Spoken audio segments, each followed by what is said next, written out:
ለእንግሊዝ ፕሪሚየር ሊግ ክለቦች የክረምቱ የተጫዋቾች የዝውውር መስኮት ከተከፈተ ዛሬ ገና 11ኛ ቀኑ ነው። ነገር ግን ማንቸስተር ሲቲ እና ኖቲንግሃም ፎረስት ተስማሙና ሰበር መረጃ ተነገረን። በዚህ ሰበር መረጃ ሆነ ተከናወነ፣ እንዲሁም ፋብሪዚዮ ሮማኖ እንደሚለው ሂር ዊ ጎ የምንልበት ጉዳይ አግኝተናል። ይህንንም በተመለከተ ዝርዝር መረጃ ወደ እናንተ እናደርሳለን። ማንቸስተር ሲቲ ህልሙ ተሳክቶለታል፣ ፍላጎቱ ተሟልቶለታል። በመጨረሻም ኤሊየት አንደርሰንን የራሱ ለማድረግ የሚያስችለውን ስምምነት ሪከርድ በሆነ የዝውውር ዋጋ ከኖቲንግሃም ፎረስት ጋር ተስማምቷል። ኖቲንግሃም ፎረስትም ለተጫዋቹ ለኤሊየት አንደርሰን የሕክምና ምርመራ እንዲያከናውን ፈቃድ ሰጥቶታል። ኤንዞ ማሬስካ አዲሱ የማንቸስተር ሲቲ አሰልጣኝ ኤሊየት አንደርሰንን እንዴት ይጠቀሙበታል፣ የዚህ ተጫዋች ማንቸስተር ሲቲን መቀላቀል በሲቲ ቤት ምን ለውጥ ያመጣል የሚሉ ወሳኝ ጥያቄዎችም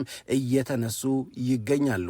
በሌላ በኩል የማንቸስተር ሲቲ ዋነኛ ፍላጎት መሃል ክፍሉ ላይ ኤሊየት አንደርሰንንና ሳንድሮ ቶናሊን አንድ ላይ ማጫወት፣ ሁለቱንም በባለቤትነት መያዝ፣ ሁለቱንም ለማስፈረም አስተማማኝ በጀትን ማዘጋጀት ነበር ስንል ቆይተናል። አሁን የኤሊየት አንደርሰን ተሳክቷል። የሳንድሮ ቶናሊ ጉዳይ ይቀጥላል ወይ በማንቸስተር ሲቲ ቤት የሚለው ግን የሁሉም ጥያቄ ነው። እነዚህን ሀሳቦች በዚህ ሰዓት በምናቀርበው መረጃ ውስጥ አካተን ይዘናል። በሌላ በኩል የቶተንሃምን መጨረሻ ያሳየን ብለንም ደግሞ መተናል። ምክንያቱም አሁን ከቶተንሃም ጋር በተያዘ የሚሰሙ በጣም በርካታ አዳዲስ ነገሮች አሉ።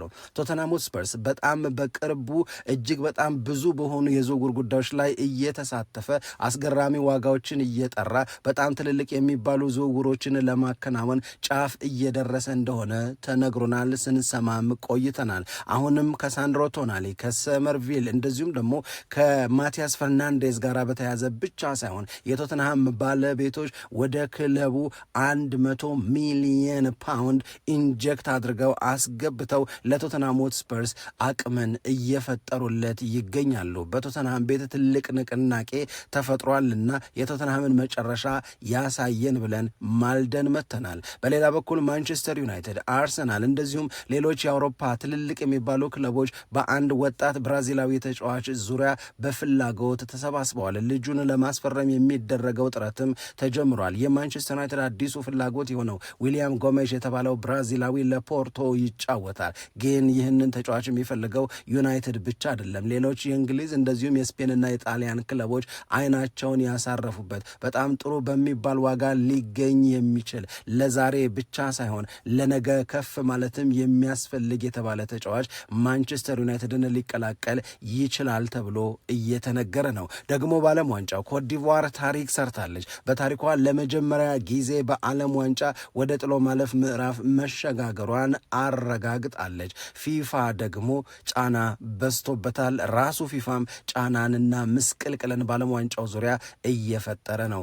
ወሳኝ በሚባለው የኢራንና የግብፅ ብሔራዊ ቡድኖች ጨዋታ የኤልጂቢቲኪ ወይም ደግሞ የተመሳሳይ ጾታ ግንኙነትንና ጋብቻን የሚወክለው ሰንደቅ እንዲውለበለብ ፊፋ ፈቃድ ሰጥቷል። ይህንን ደግሞ ግብፅና ኢራን አጥብቀው እየተቃወሙት ይገኛሉ። ዓለም ዋንጫው ብዙ እያሰማን ብዙ እያየንበት አሁንም ውበት ሆኖ ግን ቀጥሏል። ሰላም ጤና ይስጥልን፣ እንደምን አላችሁ የተከበራችሁና የተወደዳችሁ የሸገር ስፖርት ዊዝ አበበ ግደይ የዩቲዩብ ቻናል ቤተሰቦቻችን በያላችሁበት እጅግ አስደሳች ጊዜን እያሳለፋችሁ እንደሆነ ተስፋ እናደርጋለን። መልካሙን ሁሉ ለናንተ እንመኛለን። ታዲያ ይህንን ሸገር ስፖርት ዊዝ አበበ ግደይ የሚለውን የእኛን የዩቲዩብ ቻናል ሰብስክራይብ አድርጉ፣ የደውል ምልክቱን ተጫኑት፣ ሊንኩን ለሌሎች አጋሩና በተከታዮች ቁጥር እንድንበዛ የምንሰራቸው ፕሮግራሞችም ብዙ ሰዎች ጋር መድረስ እንዲችል ማገዛችሁን ቀጥሉ። እስካሁን ላበረታችሁን አቅም፣ ጉልበት፣ ድጋፍ ለሰጣችሁን በሙሉ የላቀ ምስጋናችን ይድረሳችሁ እንላለን። ከልብም እናመሰግናለን። ቀዳሚ ወደምናደርገው ጉዳይ እንሂድ።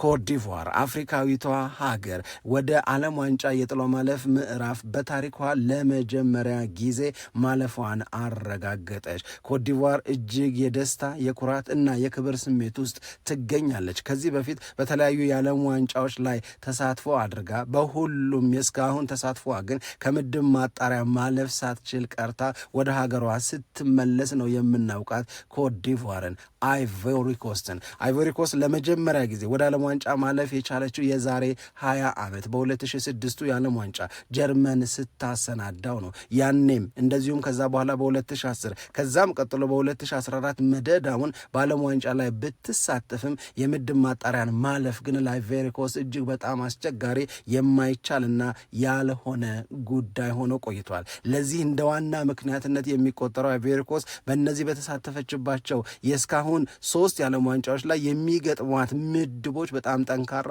እና በምድብ ጨዋታዎች ላይ የምታስመዘግባቸው ውጤቶችም ደካማ በመሆናቸው ነው። በአንዳንዶቹ ዓለም ዋንጫዎች ወደ ጥሎ ማለፍ ሳትገባ የቀረችው ኮትዲቯር እድለኛ ስላልነበረችም ነው ይሉና የ2014ቱን አጋጣሚ ያነሳሉ። ከዛ በኋላ በ2018 ራሽያ ላይ፣ በ2022 ካታር የዓለም ዋንጫውን ስታዘጋጅ ኮትዲቯር ጭራሽ ከናካቴው በዓለም ዋንጫው ላይ መሳተፍ ሳትችል ቀርታለች። በእነዚህ በጠቃቀስናቸው 3 የዓለም ዋንጫዎች ላይ ግን የኮትዲቯር ብሔራዊ ቡድን ተሳትፎን ሲያደርግ በብሔራዊ ቡድን ውስጥ እጅግ በጣም ገናና ስም ያላቸው ታላላቅ ብቃት ያላቸው በክለብ ውጤታማነታቸው ስማቸው ከፍ ብሎ የሚጠሩ እንደነ ዲዲየር ድሮግባ፣ ያያ ቱሬ እና ሌሎችም ድንቅ ተጫዋቾች ነበሯት ኮትዲቯር። እነዚህን ተጫዋቾች ይዛ ግን ምድብ ማጣሪያን ማለፍ ሳትችል ቆይታለች።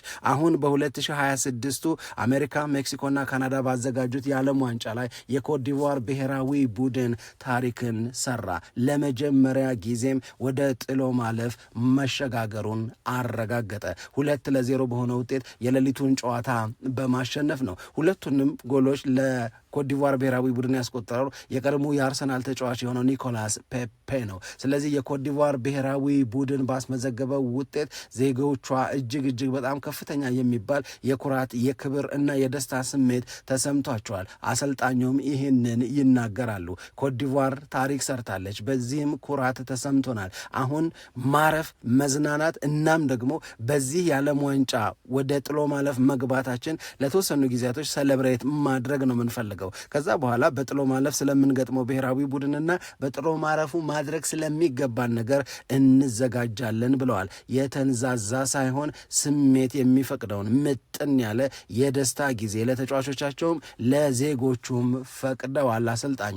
2026 እንግዲህ ወደ ጥሎ ማለፍ መግባታቸውን ካረጋገጡ የአፍሪካ ሀገሮች መካከል አንዷ መሆን ችላለች ኮትዲቯር። በቀደሙ ጨዋታዎች በተመዘገበ ውጤት ሞሮኮ እንደዚሁም ደግሞ ሌሎች የአፍሪካ ሀገራትም ደቡብ አፍሪካን ጨምሮ ወደ ጥሎ ማለፉ መግባታቸውን አረጋግጠዋል። አሁን ኮትዲቯር እዛ ዝርዝር ውስጥ ተካታለች። ይሄ ለኮትዲቯራውያን እጅግ በጣም የሚያስደስት ሆኖላቸዋል። ዲዮማንዴ በዚህ ጨዋታ ላይ ያሳየው እንቅስቃሴ ሊቨርፑል በእርግጥም ይህንን ልጅ ለማግኘት ቢለፋ ደፋ ቀና ቢል አይፈረድም የሚያስብልም ሆኗል። ደግሞ በዚሁ የዓለም ዋንጫ ጉዳይ ፊፋን ምነካው የሚል ጥያቄን የምናነሳበት ፊፋ ትርምስ ይወዳል እንዴ ብለን እንድንነጋገር የምንገደድበት ጉዳይ ደግሞ አጋጥሟል። ዓለም ዋንጫው በወሳኝነት ከሚጠብቃቸው እንዴት ያለ ፉክክር ይታይባቸው ይሆን ብሎ ከሚነጋገርባቸው ጨዋታዎች መካከል አንዱ በምድብ ማጣሪያው የመጨረሻ ጨዋታ የኢራንንና የግብፅን ብሔራዊ ቡድን የሚያገናኘው ጨዋታ ነው። ይሄ ጨዋታ ለኢራንም ይሄ ጨዋታ ለግብፅም ወሳኝ ነው። የክብርም ተደርጎ የሚወሰድ የሚቆጠር። ታዲያ ሁለቱም ሀገሮች በየሀገሮቻቸው ላይ ጥብቅ የሚባል ሕግ አላቸው፣ ማንም እንዲተላለፈው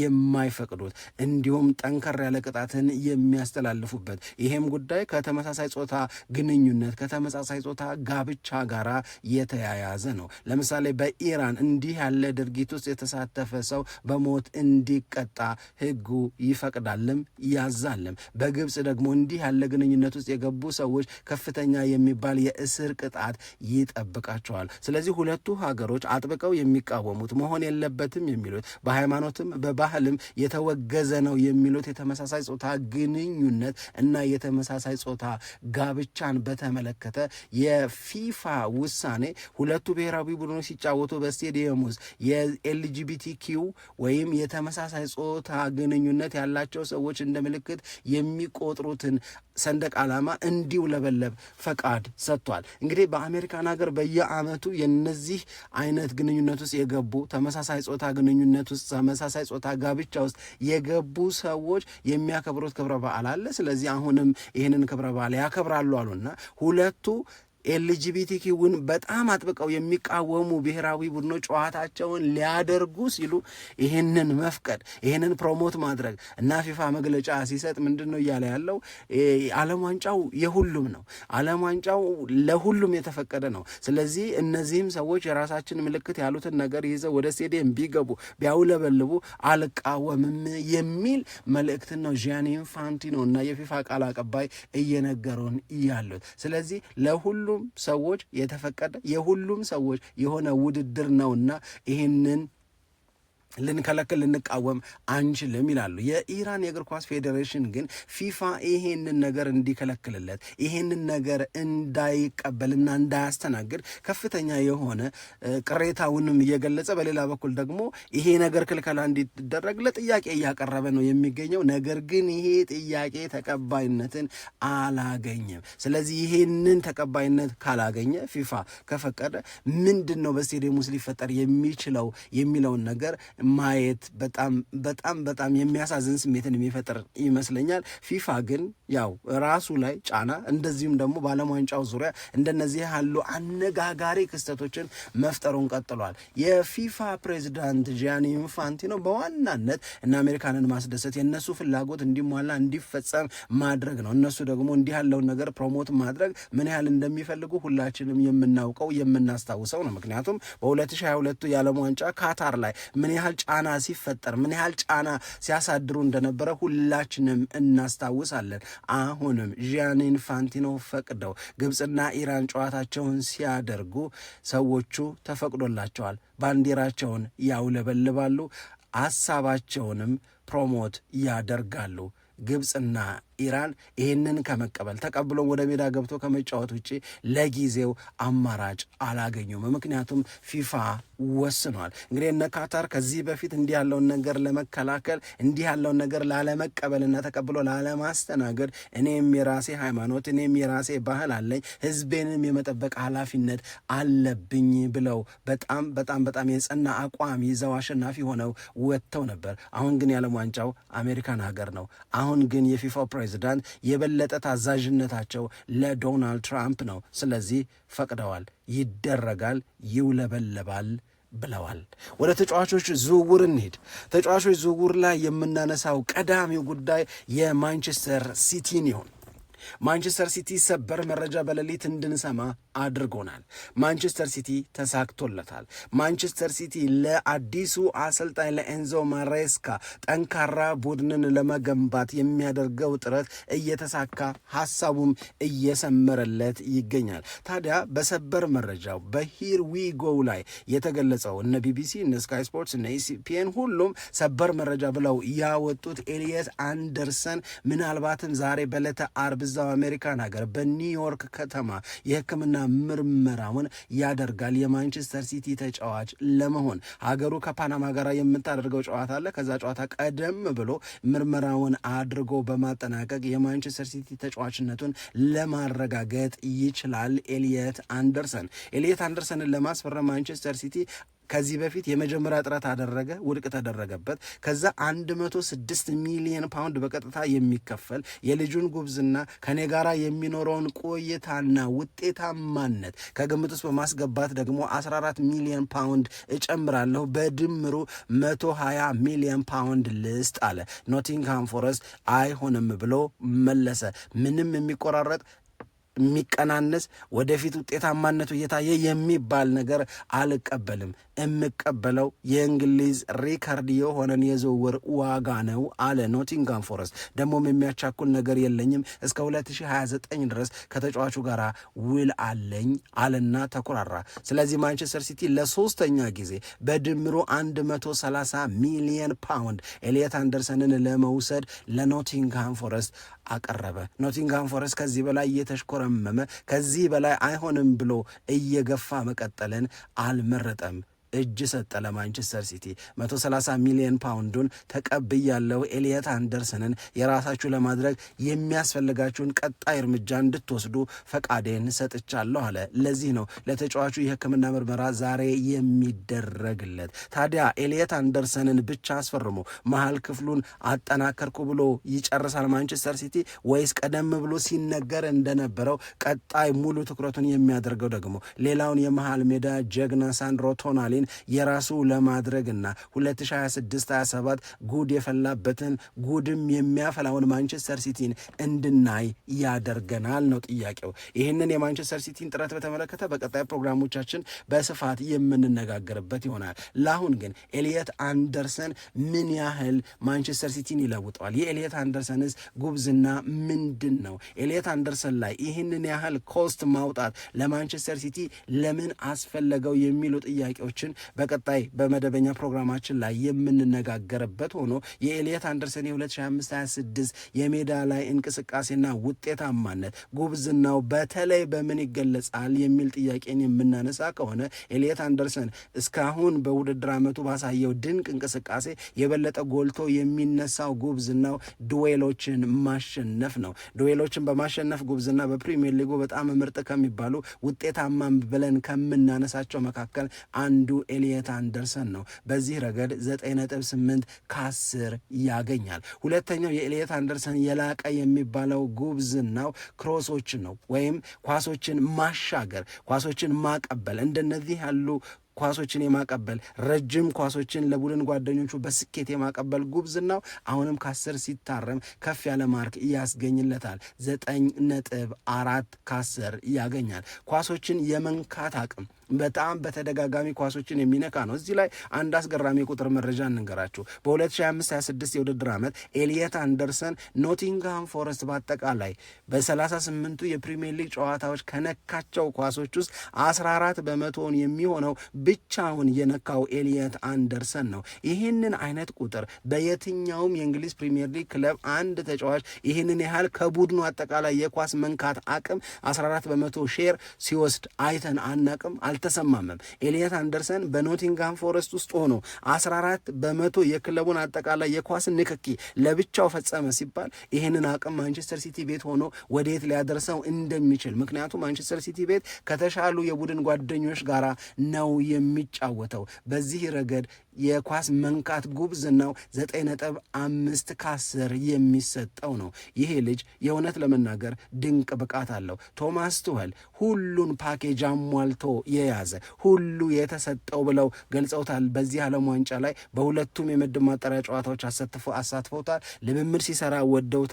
ሜዳ ውስጥ የሚያከናውንላቸውን ነገር አድንቀዋል።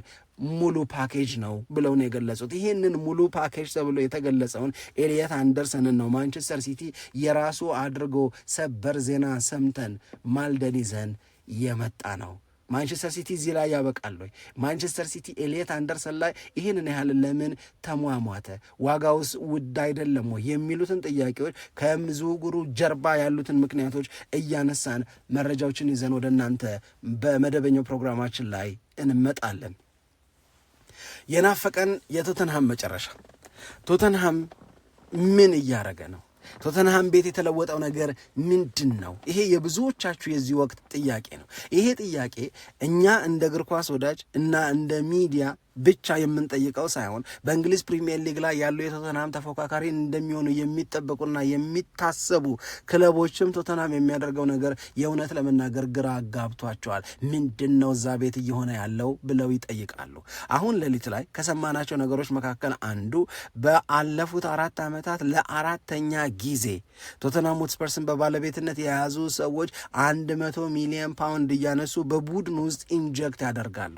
ሼር ገዛን በሚል ሰበብ ለቶተንሃም አቅም ይፈጠርለታል። ቶተንሃም ይህንን ለበጀት ይጠቀምበታል። ለአጠቃላይ እጁ ላይ ያለውን አቅም ደግሞ ተጫዋቾችን ለማስፈረም የበለጠ እንዲጠቀምበት ነው። በዚህ ሰዓት ላይ የቶተንሃም ባለቤቶች በሼር ግዢ ምክንያት 100 ሚሊዮን ፓውንድ ወደ ቶተንሃም አካውንት እንዲገባ ያደረጉት። ይህንን ሰምተናል። እንዲህ ያለው ኮሚትመንት ቶተንሃምን የበለጠ በዝውውሩ ላይ ጎበዝ እንዲሆን፣ ቶተንሃምን በጉልበት የሚፈጽማቸው ዝውውሮች ወይም የዝውውር ጉልበተኛ እንዲሆን አድርጎታል። ገበያውን ቡድኑንም በደንብ አድርጎ እያተራመሰው ይገኛል። ስለዚህ ቶተናም በዚህ አካሄድ የት ነው የሚደርሰው? በዚህ አካሄድ የትኞቹን ተጫዋቾች ነው የምርና የእውነት የራሱ የሚያደርገው የዝውውር መስኮቱ ከመዘጋቱ በፊት የሚል ነገርን እንድንጠይቅ ያደርገናል። አሁንም ከቶተናም ጋር በተያያዘ ሌሊት ላይ የተሰማው ሌላው መረጃ ሳንድሮ ቶናሊ ኒውካስል ዩናይትድ እና ቶተናም ሆትስፐርስ ይስማሙ እንጂ በእኔ በኩል ፈቃደኛ ነኝ ብሏል ለቶተናም ሆትስፐርስ ለመጫወት የቶተንሃምን ማሊያ ለመልበስ። አሁን ቶተንሃም ሆትስፐርስ በሳምንት ለሳንድሮ ቶናሊ አቅርቧል የተባለው የደሞዝ መጠን 270,000 ፓውንድ ነው። ይህንን 270,000 ፓውንድ ሳንድሮ ቶናሊ አጓግቶታል። ስለዚህ በቶተንሃም ቤት ያለውን ፕሮጀክት ወድጄዋለሁ፣ ቶተንሃምን መቀላቀል እፈልጋለሁ፣ ዝግጁም ነኝ ለቶተንሃም መጫወት። አሁን ከኔ በኩል የሚጎድል ምንም ነገር የለም፣ ይልቁንም ቶተንሃምና ኒውካስል ዩናይትድ መስማማት መቻል አለባቸው ነው። ኒውካስል ዩናይትድ እና ቶተንሃም እያወሩ ነው። ቶተንሃም ለኒውካስል ዩናይትድ ቀድሞ ገንዘብ አቅርቧል። ቶተንሃም ያቀረበው ገንዘብ ውድቅ ቢደረገበትም ሁለተኛ ጥያቄን ለሳንድሮ ቶናሊ ያቀርባል። አሁን ሳንድሮ ቶናሊን ማንቸስተር ሲቲም ይፈልገዋል፣ ማንቸስተር ዩናይትድም ያስበው ነበረ።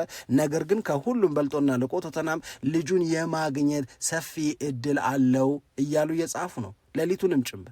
አሁን ማንቸስተር ዩናይትድንና ቶተንሃም ሆትስፐርስን አገናኝቶ ሰሞኑን ስናነሳ የነበረው የማቲያስ ፈርናንዴዝ ጉዳይ ነው። ማቲያስ ፈርናንዴዝም ቶተንሃምን ለመቀላቀል ፈቃደኝነቱን ተናግሯል። ይህንን ቀደም ባለው ፕሮግራማችን ላይ ነግረናቸዋል። ዌስትሃም ዩናይትድ የሚጫወተው ሌላው ማንቸስተር ዩናይትድ ይፈልገዋል የተባለው ሰመርቪልንም ቶተንሃም ሆትስፐርስ እሱንማ እኔም እፈልገዋለሁ ብሎ በገበያው ላይ እየገባ ነው። የማንቸስተር ዩናይትድን እግር እየተከተለ ቶተንሃም ሆትስፐርስ ገበያውን ማተራመሱን ጉልበተኛ መሆኑን ቀጥሎበታል። ሰመርቪል በአንድ ነገር እርግጠኛ ነው። 2026-27 የውድድር ዓመትን ወደ ታችኛው ሊግ ከወረደው ከዌስትሃም ዩናይትድ ጋር እንደማያሳልፍ፣ ዓለም ዋንጫን በድንቅ ሁኔታ ከሆላንድ ብሔራዊ ቡድን ጋር እያደረገ ነው የሚገኘው። ሆላንድ ቱኒዚያን ዛሬ ሌሊትም እንደዚሁ አሸንፋለች። ስለዚህ ሰመርቪል በሁለቱም ዓለም ዋንጫ ጨዋታዎች እስካሁን ድረስ ባደረጋቸው ሶስቱም የምድብ ማጣሪያ ጨዋታዎች ላይ በጣም አሪፍ እንቅስቃሴ ካሳዩ የሆላንድ ብሔራዊ ቡድን ተጫዋቾች መካከል አንዱ ነው። ከዚህ ዓለም ዋንጫ በኋላ በፕሪሚየር ሊጉ ሊያቆየኝ የሚችል ከፍ ባለ ደረጃ ወደምወዳደርበት ክለብ እዘዋወራለሁ፣ የኔና የዌስትሃም ጉዳይ አብቅቷል የሚል አቋም አለው። ሰመርቪልንም ማንቸስተር ዩናይትድ ሳይሆን ቶተንሃም ሊያስፈርመው የሚችልበት እድል ሰፍቷል ተብሎ ዩናይትድን ስጋት ላይ የሚጥል መረጃ ሰምተናል። ለዚህ ነው እነዚህን ሁሉ ደምረን ካወጣን ካወረድን ቶተንሃም ቤት እየሆነ ያለው ከጠበቅነው ውጪ መሆኑን ተከትሎ ነው የቶተንሃምን መጨረሻ ያሳየን ማለታችን በክፋት ሳይሆን በበጎ። ለማንኛውም ሌላኛው የማንቸስተር ዩናይትድ አዲስ ፍላጎት ያልነው ጉዳይ ነው። ማንቸስተር ዩናይትድ እንግዲህ በጣም ከብዙ ተጫዋቾች ጋር በተያዘ ስሙ ይነሳል። የማንቸስተር ዩናይትድ ዋነኛ ዝውውር እስካሁን ኤደርሰንን ማስፈረም ነው። ከኤደርሰን በተጨማሪ ማቲያስ ፈርናንዴስ ተብሎ ነበረ። ብዙ መንሸራተቶች አጋጠሙ። ከዛ በኋላ እንደነ አደም ዋርተን፣ ካርሎስ ባሌባ እንደዚሁም ደግሞ ኤሊየት አንደርሰን ተብሎ ነበር። በኤሊየት አንደርሰን ጉዳይ ላይ ቀድሞ ተስፋ ቆረጠ። አሁን ልጁ የማንቸስተር ሲቲ ተጫዋች መሆን ቻለ። ከዛ እንደገና ግን በማንቸስተር ዩናይትድ በኩል አሁን ዛሬ ሌሊት ላይ የፖርቶውን ዊሊያም ጎሜዥን እድሜው 20 የሆነን ብራዚላዊ ተጫዋች የእውነት ለመናገር በጣም ፈጣን ነው። በጣም ብዙ ሰዎች ከሉዊስ ዲያዝ ጋር ያመሳስሉታል። ለኮሎምቢያ ብሔራዊ ቡድን የሚጫወተውን የቀድሞ የሊቨርፑልንና የባየር ሚዩኒክ አሁን ተጫዋች የሆነው ሉዊስ ዲያዝን ይመስላል። የዛ አይነት ጉብዝና የዛ አይነት ተጽዕኖ ፈጣሪነት አለው ብለው ነው የሚያነሱት ዊሊያም ጎሜሽን። ስለዚህ ይሄ ተጫዋች በግራ መስመርም ይሄ ተጫዋች በቀይ መስመርም በኩል በጣም የሚገርም እንቅስቃሴን ማድረግ ይችላል ነው። ይህንን ተጫዋች ፖርቶ ውል ማፍረሻው ላይ ያስቀምጠው 70 ሚሊዮን ፓውንድ ነው።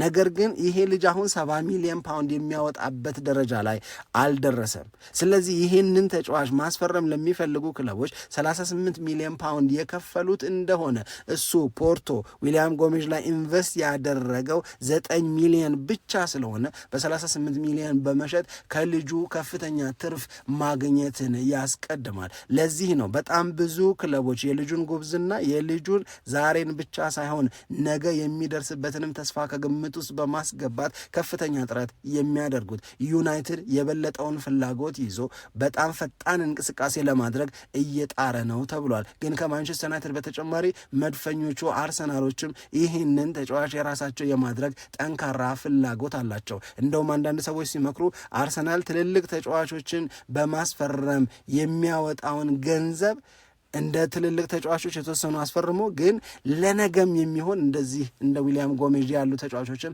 ማስፈረም መቻል አለበት። አለበለዛ የአርሰናልን ስኬታማነት ውጤታማነት ዘላቂ ማድረግ አይቻልም። ገንዘብ እያመጡ በውድድር ዓመቱ መጨረሻ እና በዝውውር መስኮቶቹ በሙሉ ከፍ ያለ ገንዘብ እያወጡ አይዘለቅም፣ አይከረምም። ትልልቅ ተጫዋቾችን እያስፈረሙ ግን አት ዘ ሴም ታይም ደግሞ እንደነዚህ ያሉ አዋጭ ኢንቨስትመንቶች ላይ መሳተፍ መቻል አለባቸው አርሰናሎች ይላሉ። ለማንኛውም አርሰናልም ዊሊያም ጎሜዥ ላይ ከፍተኛ ፍላጎት አለው። ኒውካስል ዩናይትድ፣ ሮማ፣ ዩቬንቱስ፣ አትሌቲኮ ማድሪድ በፖርቶ አካባቢ እያንዣበቡ ያሉት የዊሊያም ጎሜዥን ዝውውር ለማጠናቀቅ ነው። በሪያል ማድሪድ በኩል ኦሬሊያን ቹዋሜኒን የመሸጥ ፍላጎት አለ ተብሏል። ይሄ ማንቸስተር ዩናይትድን ያነቃቃ አለ ከተባለ የምር ማንቸስተር ዩናይትድ ይህንን ተጫዋች የራሱ ለማድረግና ምርጥ የሚባለውን የዓለማችንን ዲፌንሲቭ ሚድፊልደር የራስ የማድረግ ፍላጎቱን እውን ለማድረግ ይሰራል።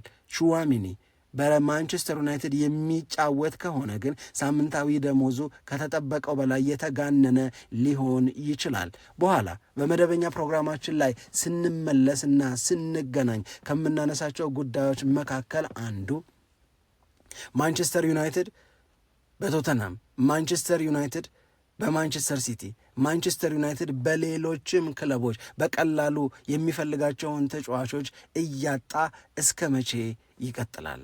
ይሄ መልክ የማንቸስተር ዩናይትድ ሆኖ ማየታችን አያስገርምም ወይ? የእውነት ለመናገር የመከፋትንም ስሜት አይፈጥርም ወይ የሚል ጥያቄን እናነሳለን። በዝርዝርም የምንነጋገርበት ይሆናል። እስከዛው ሐሳባችሁን ላኩ። ለአሁን ግን አብራችሁን ስለነበራችሁ እጅግ በጣም አድርገን እናመሰግናለን። በያላችሁበት ሰላም ለእናንተ ይሁን። ኢትዮጵያም ለዘለዓለም ትኖር።